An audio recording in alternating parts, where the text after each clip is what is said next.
बिस्मिल्लाहिर्रहमानिर्रहीम।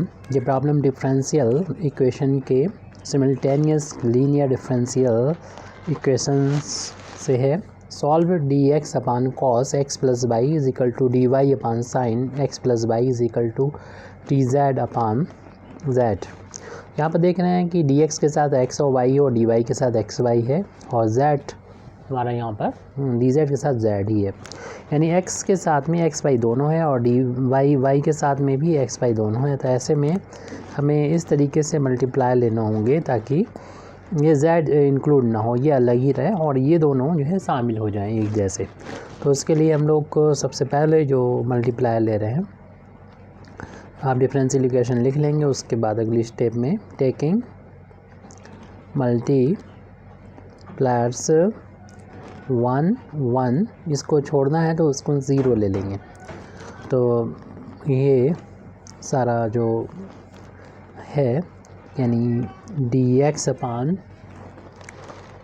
Cos x plus y is equal to d y upon sine x plus y और d z upon z is equal to, ये value हो जाएगी क्योंकि इसमें multiplier हमने 1 लिए हैं तो न्यूमरेटर में 1 और यहाँ 0 से इंटू करके ऐड कर लें तो ये वैल्यू हो जाएगी 1 times d x plus 1 times d y और 0 टाइम्स डी जेड। और ये काम हमें न्यूमरेटर के साथ साथ डिनोमिनेटर में भी करना है, यानी यहाँ पर 1 से इंटू करेंगे 1 into cos x plus y, 1 into sine x minus y और 0 इंटू जेड कर देंगे। जो न्यूमरेटर के साथ में किया वही डिनोमिनेटर के साथ में।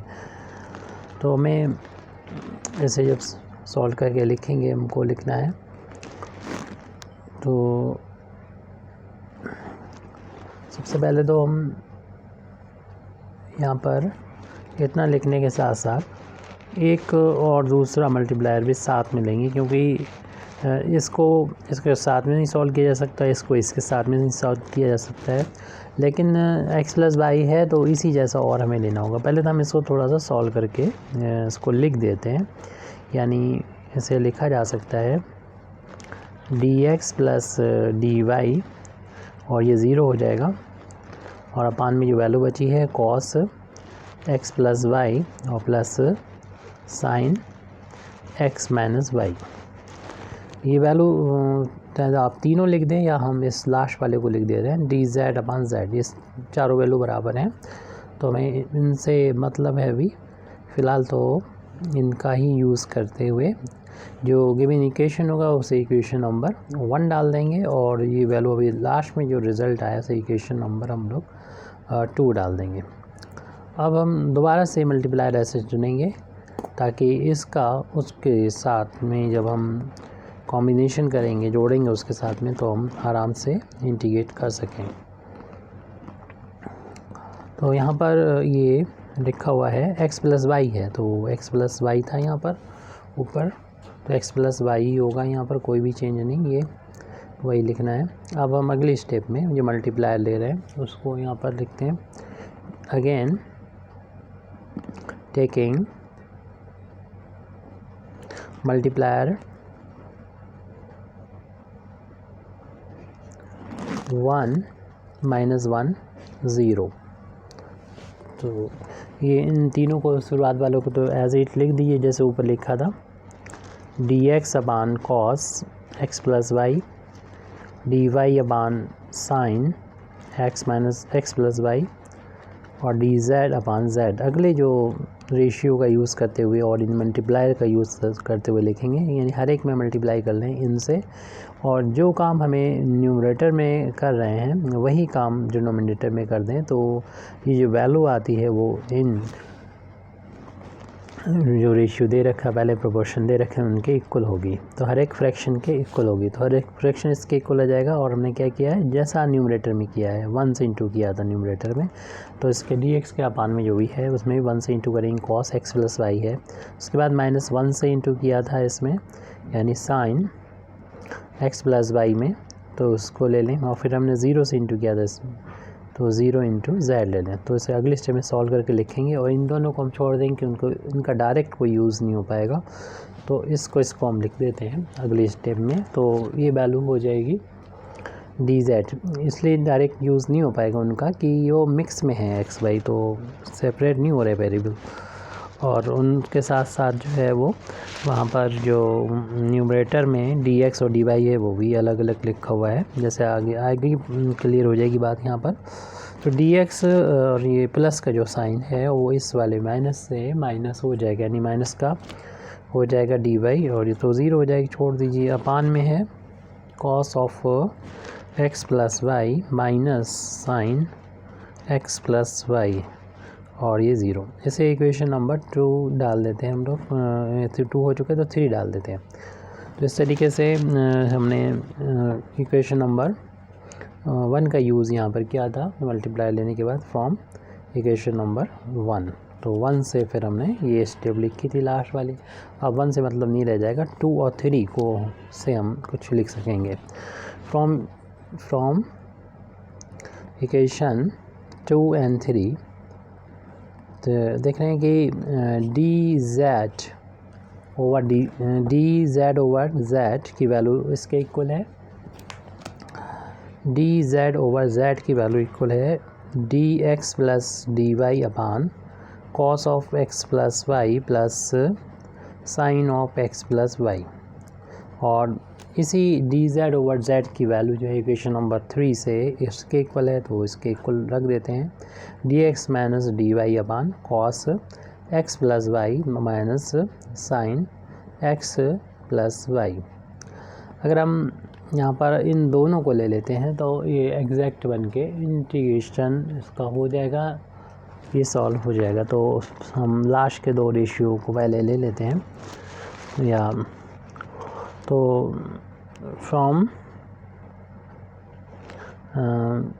सेकेंड एंड थर्ड फ्रैक्शन का यूज़ करें तो ये वैल्यू हो जाएगी dx plus dy upon cos x plus y plus sine x plus y is equal to dx minus dy upon cos x plus y minus sine x plus y. इसको लिखा जा सकता है इस तरीके से कि डी एक्स प्लस वाई करके लिखा जा सकता है और अपान में ये जो cos x plus y plus sine x plus y है, यहाँ पर इस साइड में हम इसको ऐसे लिख सकते हैं d x minus y upon cos x plus y minus sine x plus y. इस टर्म को, इस फैक्टर को हम राइट हैंड साइड में पहुंचा देंगे तो ये वैल्यू हो जाएगी। अभी भी हम डायरेक्ट इंटीग्रेशन करके नहीं सॉल्व कर सकते इसको, लेकिन अब इस फैक्टर को जब पहुँचा के हमारी प्रॉब्लम काफ़ी हद तक सही हो जाएगी। cos x plus y minus sine x plus y और इंटू में चलेगा ये d x plus y. Whole upon में है ये cos x plus y plus sine x plus y as it note कर लिया।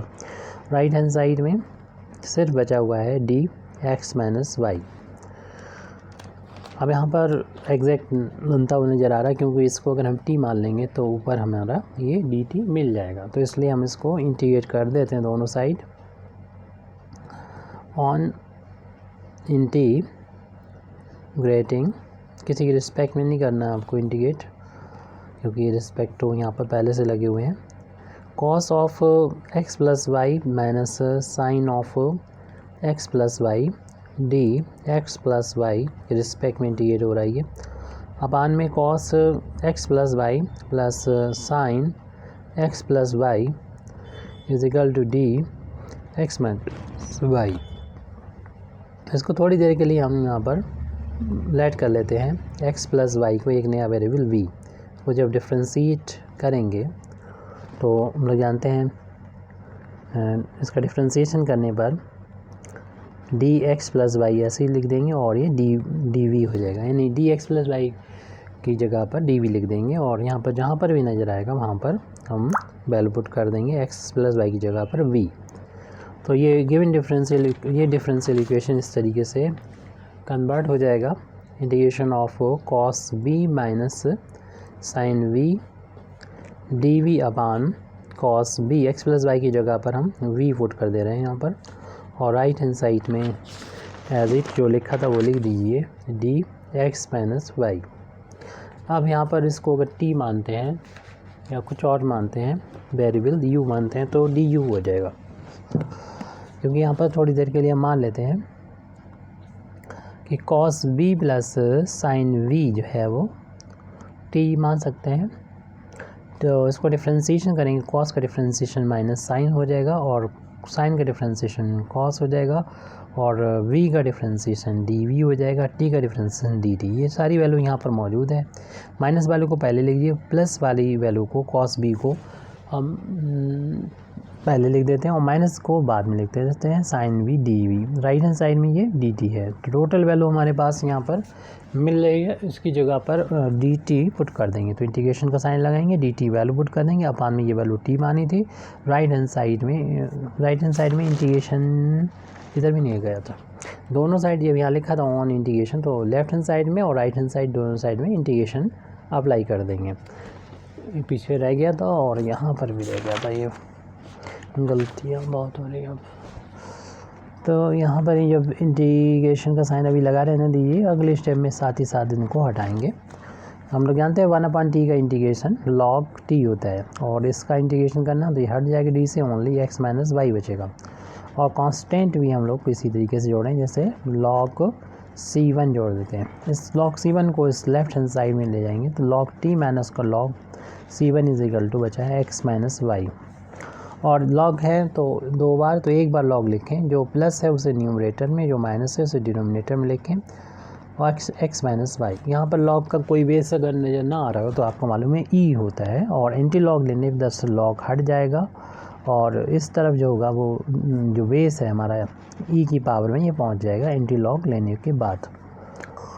और इस c1 को हम लेफ्ट हैंड साइड से राइट में पहुँचाएंगे तो t इज इक्वल टू आ जाएगा, और इसको इधर ले आते हैं, अपान में आ जाएगी ये वैल्यू, यानी t अपान में आ जाएगा e to the power x minus y, और ये c1 राइट हैंड साइड में मल्टीप्लाई हो गया। अब t की वैल्यू पुट कर दें जो हमने मानी थी, तो ये वैल्यू जो है वो कॉस v और प्लस साइन v थी। और फिर उसके बाद यहाँ पर इसको t की वैल्यू पुट करने के बाद इसको न्यूमरेटर में ले जाएंगे तो पावर ये जो भी लिखी हुई है x माइनस वाई वो माइनस हो जाएगी, और यहाँ पर माइनस का अंदर मल्टीप्लाई कर देंगे और साथ में v की वैल्यू भी मानी हुई थी इसे वापस कर देंगे, x प्लस वाई थी वैल्यू ये, तो यहाँ पर v की वैल्यू पर रख देंगे x प्लस वाई। तो ये sine x plus y e to the power ये प्लस का हो जाएगा y और माइनस का हो जाएगा x is equal to c1, और इसको इक्वेशन नंबर 1 डाल देते हैं। और 1 तो हो चुका था, 3 तक हो चुका था, तो हम इसे इक्वेशन नंबर 4 डाल देते हैं। अब हम दूसरा रेशियो लेंगे, इक्वेशन नंबर 3 का यूज़ करेंगे। ये जो इक्वेशन यहाँ पर आया गया था लास्ट में 2 और 3 को कंबाइन करके, तो इसे इक्वेशन 4 चूँकि डाल चुके तो उसमें इक्वेशन नंबर हम a डाल देते हैं।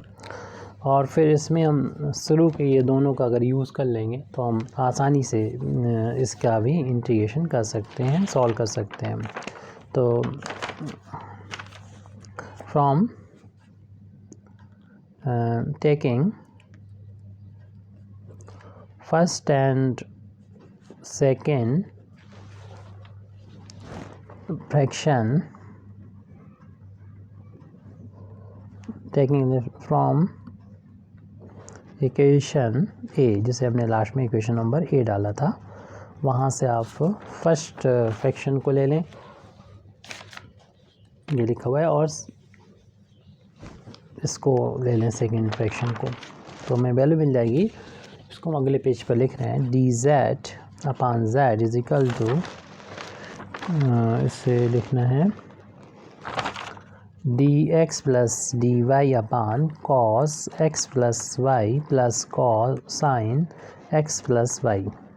इसको हम अगले स्टेप में इस तरीके से भी लिख सकते हैं, डी को यहाँ से बाहर ले लें तो x प्लस वाई, क्योंकि डी जब ऑपरेट होगा तो डी एक्स बन जाएगा और डी वाई, इसको इस तरीके से लिखा जा सकता है। और ये वैल्यू जो मिल गई है हमें कॉस x प्लस वाई और plus sine x plus y. तो अभी हमने x प्लस वाई जो माना था v के इक्वल, या तो आप दोबारा से इसे लिख दें या वही यूज़ कर लें। तो ये x प्लस वाई को यहाँ पर भी हम x प्लस वाई को v ही ले रहे हैं, v मान लेते हैं, तो हमारे थोड़ा समझना आसान हो जाएगा। ये हो जाएगा cos b plus sign v हो जाएगा। अब देखें लेफ्ट हैंड साइड में एक वेरिएबल है z, इंटीग्रेशन इसका तो आसानी से हो जाएगा। राइट हैंड साइड में भी दूसरा वेरिएबल, यानी वेरिएबल तो सेपरेट है, लेकिन अब इसे इंटीग्रेट करने के लिए इन दोनों को कंबाइन करना होगा। तो कई तरीके होते हैं, आप हाफ एंगल में भी बदल के कर सकते हैं, या दूसरा एक तरीका है वो आसान लगेगा थोड़ा सा, कि यहाँ पर जो कोफिशिएंट होते हैं साइन के और कॉस के, उनका स्क्वायर करके ऐड करके स्क्वायर रूट ले लेते हैं, यानी ये वैल्यू हो गई स्क्वायर रूट 2 आ गई, 1 का स्क्वायर 1, 1 का स्क्वायर 1, 1 1 2 हो गया। तो 2 का हम यहाँ पर कर देंगे मल्टीप्लाई और इसके अंदर कर देंगे डिवाइड, यानी इस 1 में डिवाइड हो जाएगा रूट 2 का कॉस भी, यहाँ पर भी रूट 2 से डिवाइड हो जाएगा ये साइन भी। और इसको हम इस तरीके से लिख सकते हैं कि ये वैल्यू हो जाए, जैसे कि आप अगर इसमें फार्मूला बना सकते हैं cos A cos b plus sign A sine B का भी बना सकते हैं, और इसमें फार्मूला दूसरा भी बना सकते हैं, मीन्स साइन ए कॉस बी और कॉस ए साइन बी, इसका भी फार्मूला यहाँ पर बनाया जा सकता है। तो जो आपको अच्छा लगे वो बना सकते हैं। तो साइन का अगर फार्मूला बनाना चाहते हैं तो ये अलग अलग होना चाहिए, यानी कॉस है तो ये साइन, तो साइन किस एंगल की वैल्यू 1/√2 होती है, तो हम लोग जानते हैं साइन 9π/4 की वैल्यू, यानी π/4 यानी 45 की वैल्यू होती है, और इंटू कॉस भी, और फिर उसी एंगल के लिए यहाँ पर कॉस की वैल्यू होनी चाहिए, तो कॉस π/4 की वैल्यू 1/√2 होती है इंटू साइन बी। अब यहाँ पर ये आइडेंटिटी लग जाएगी, यानी साइन ए कॉस बी और plus cos A sine B, तो इसकी वैल्यू होती है साइन ए प्लस बी का फार्मूला बनाया। अगर आप कॉस ए माइनस बी का बनाना चाहें तो वो भी यहाँ पर बना के इनको एक कर सकते हैं, ताकि इंटीग्रेशन करने में भी कोई प्रॉब्लम ना हो। लेफ्ट हैंड साइड में चल रहा था डी जेड अपान जेड, तो अगले स्टेप में d z upon z is equal to ये 1/dv अपान में स्क्वायर रूट 2 है, और इसको इस फार्मूले के अकॉर्डिंग जोड़ के हम साइन लिख सकते हैं, π/4 प्लस का v लिख सकते हैं। अब दोनों साइड इसको इंटीग्रेट कर देंगे, तो यहाँ पर लिख दें ऑन इंटीग्रेटिंग, इसको जब इंटीग्रेट करेंगे तो 1 का इंटू मान सकते हैं 1/z dz, और राइट हैंड साइड में इसको इंटीग्रेट करेंगे 1/√2 साइन ऑफ v को पहले लिख दें v प्लस π/4 और dv, जैसे पहले बाद में लिखने में कोई दिक्कत नहीं है, ऐसे भी लिखा रहने दे सकते थे। हम एक साथ इंटीग्रेशन करेंगे तो 1/z को एज इट लिखा रहने दें। ये कांस्टेंट √2 है, ऐसे इंटीग्रेशन के साइन से 1/√2 को बाहर ले लें, और 1/sin की वैल्यू हम लोग जानते हैं कॉसेक होती है v प्लस जो भी एंगल है वो एज इट लिख दिया जाएगा। उसके बाद हम लोग इसमें इंटीग्रेशन करेंगे, और कॉसेक का इंटीग्रेशन अब हमें यहाँ पर करना होगा। तो यहाँ पर 1/z का इंटीग्रेशन होता है log z, वो लिख दिया, 1/√2 एज इट लिख दीजिए, और कॉसेक का इंटीग्रेशन होता है, उसको हम यहाँ पर लिख देते हैं कि integration of cosec x dx की वैल्यू होती है log ऑफ, यहाँ पर कॉसेक का इंटीग्रेशन चल रहा है तो उसका होता है कॉसेक का log ऑफ tan जो भी एंगल है वो आप लिख दें, और उसका बस हाफ कर दें x/2। हमारे यहाँ पर एंगल है v प्लस π/4 है, तो इसका हमें हाफ करना होगा। तो इस फार्मूले का हम लोग यूज़ कर रहे हैं यहाँ पर, तो log आएगा सबसे पहले, तो उस log को लिख देंगे, log ऑफ tan आएगा, tan को लिखेंगे, और जो भी एंगल है उसका हाफ करना होगा, तो हाफ को हम शुरू में लिख देंगे, यानी इसको हम इस तरीके से भी तो लिख सकते थे log of tan 1/2 into x, तो 1/2 का एक्स में मल्टीप्लाई हो रहा है, तो मैं थोड़ा सा ज़्यादा अच्छी तरीके से लिख सकेंगे इसको v प्लस π/4। अब जब इंटीग्रेशन किया तो कांस्टेंट ऑफ इंटीग्रेशन जोड़ें, यहाँ पर जो कोफिशिएंट है उसी के साथ में यानी 1/√2 के साथ में C2 को जोड़ें। हालांकि ज़रूरी नहीं ओनली आप C2 को भी जोड़ सकते हैं, आंसर थोड़ा सा देखने में अलग लग सकता है। और वैसे भी कॉसिक का इंटीग्रेशन हम लोग कई फार्मूले होते हैं कॉसिक की वैल्यू के, तो ये भी सोच भी रहे थे हम कौन सा फार्मूला रखें, तो कोई भी फार्मूला आप रख सकते हैं, तो आंसर देखने में ज़रूर लग सकता है, लेकिन वो सही होगा अगर आपने सही वैल्यू पुट की है तो। और यहाँ पर जैसे कि मैंने बताया कि आपको ठीक लगेगा 1/√2 जैसे यहाँ पर आ रहा वैसे ही कांस्टेंट को किसी भी रूप में किसी फार्म में और जोड़ सकते हैं, बस कांस्टेंट होना चाहिए। लेकिन और यहाँ पर कुछ आर्बिट्री वैल्यू होनी चाहिए जो सामने ना हो, जैसे ये सामने है वैल्यू क्लियरली है। और इसको थोड़ा सा सॉल्व करने के लिए हम ये कर सकते हैं कि 1/√2 को हम यहाँ से कॉमन लेके इधर ले आएंगे, या फिर ऐसा करें कि √2 को पूरी इक्वेशन से मल्टीप्लाई कर दें, तो √2 से इस इक्वेशन को मल्टीप्लाई करेंगे तो स्क्वायर√2 into log z is equal to हो जाएगा log of tan of 1/2 angle में v प्लस π/4 है और प्लस का यहाँ पर C2 है। तो इसमें पावर में इसको पहुँचा सकते हैं, तो इसको पावर में पहुँचा देंगे, इनको पावर में पहुँचा दीजिए।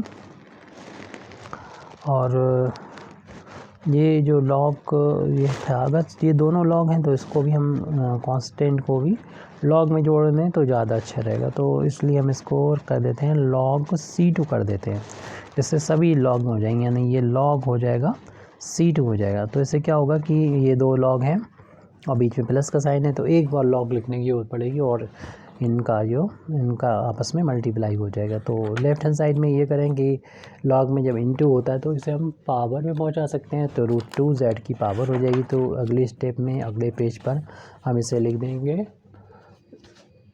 log z to the power √2, और राइट हैंड साइड में एक बार लॉग लिखना है और जो प्लस था उनके बीच में इंटू हो जाएगा, यानी C2 को हम पहले लिख दे रहे हैं इंटू दूसरा जो हमारा फैक्टर था जो कि था log ऑफ 10 ऑफ और 1/2 कितना था ये v प्लस π/4, b प्लस का ये π/4।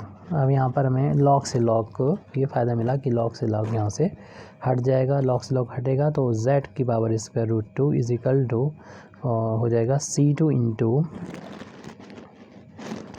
ये यहाँ पर एक गलती कर रहे हैं, इसको काट देना चाहिए, गलती कर रहे हैं। लेफ़्ट हैंड साइड में log को स्क्वायर रूट इतना था, पेज पलटा हुआ था इसलिए गलती हो गई। और दोनों जब log को हमने एक ही log बना दिया तो C2 में मल्टीप्लाई होगा, दोनों के log को नहीं लिखा जाएगा, यानी log ऑफ था, ये log ऑफ 10 था उसे लिखना था और C2 को हमने पूरा लिख लिया, गलत किया था, तो ये हो जाएगा ओनली C2 इंटू, ये आपने डिटेक्ट कर लिया होगा, तो ये है 10 ऑफ 1/2 v प्लस π/4। अब log से log दोनों साइड हटा देंगे तो z की पावर √2 इज इक्वल टू आ जाएगा C2 into 10 of 1/2 v plus π/4, ये आ गया। अब C2 को अकेला करने के लिए इसको हम अपान में ले आएंगे, यानी z to the power z की पावर √2 था, सॉरी √2, और इसे अपान में ले आएंगे तो 10 अपान में आ जाएगा इसके, यानी 10 ऑफ 1/2 v प्लस π/4, और ये वैल्यू चल रही है C2 के। और हम लोग जानते हैं 1/10 की वैल्यू कॉट के इक्वल होती है, तो इसे हम लिख सकते हैं z to the power √2 into cot of 1/2 v plus π/4। अब यहाँ पर हमें राइट हैंड साइड में इक्वल है C2 के।